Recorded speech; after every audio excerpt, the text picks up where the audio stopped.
है रशिया से पहले सुपर पावर कौन था? बरतानिया था। और बरतानिया से पहले कौन था? खिलाफत उस्मानिया थी।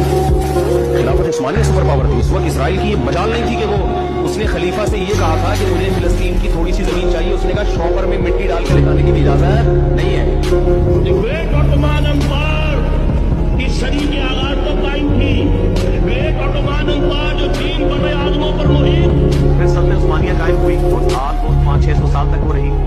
उनको भी पूरी दुनिया में बड़ी बड़ी लालचें दी गई कि आप यहूदियों को यहाँ पे सीने देने की इजाजत दें। तो हजरत उमर के उस वायदे पर कायम रहे जो ईसाइयों के साथ किया गया था कि हम यहूदियों को यहाँ आबाद दें। इस साल तुर्की के 100 साल पूरे हो चुके हैं। आज से 100 साल पहले इन्हीं कमजोर कबीलों में से एक कबीले के सरदार का नाम उस्मान था। उस्मान के बारे में तारीख में बहुत कम ऑथेंटिक बातें लिखी हैं। सिर्फ इतना पता है कि उनकी अनातोलिया टर्की में एक बहुत ही छोटे इलाके पर हुकूमत थी और आगे जाके उस्मान की औलाद ने आहिस्ता आहिस्ता इस पूरे इलाके को फतह कर लिया। ऑटोमन एम्पायर और बाकी इस्लामिक एम्पायर्स में बहुत बड़ा डिफरेंस था, क्योंकि बाकी इस्लामिक एम्पायर्स हमेशा आपस में लड़ते रहते थे, लेकिन ऑटोमन एम्पायर मुसलमानों को छोड़कर वेस्ट यूरोप की तरफ बढ़ने लगी और पहली दफा मुसलमान यूरोप को फतह करने लगे। और आखिर इसी उस्मानिया सल्तनत के एक बादशाह सुल्तान महमद फातेह ने कॉन्स्टेंटिनोपल को भी फतह कर लिया। और ये वो सिटी थी जिसके बारे में रसूलुल्लाह सल्लल्लाहु अलैहि वसल्लम ने पहले ही फरमाया था कि एक दिन मुसलमान इसे जरूर फतह करेंगे। इस्तांबुल की इस फतह को पूरी मुस्लिम दुनिया में बहुत जोर शोर से मनाया गया, जिसके बाद पूरी दुनिया के मुसलमान अरबियों से ज्यादा ऑटोमन्स को अपना लीडर मानने लगे।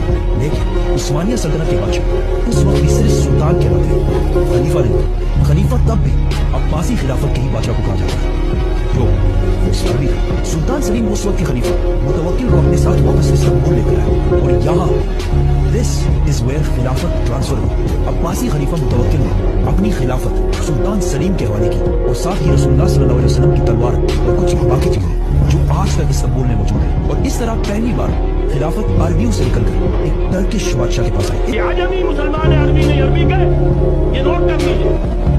इसलिए कि अरबों को अल्लाह ने फजीलत दी थी। मोहम्मद उनमें से थे सल्लल्लाहु अलैहि वसल्लम, ये रुतबे बुलंद मिला जिनको मिल गया।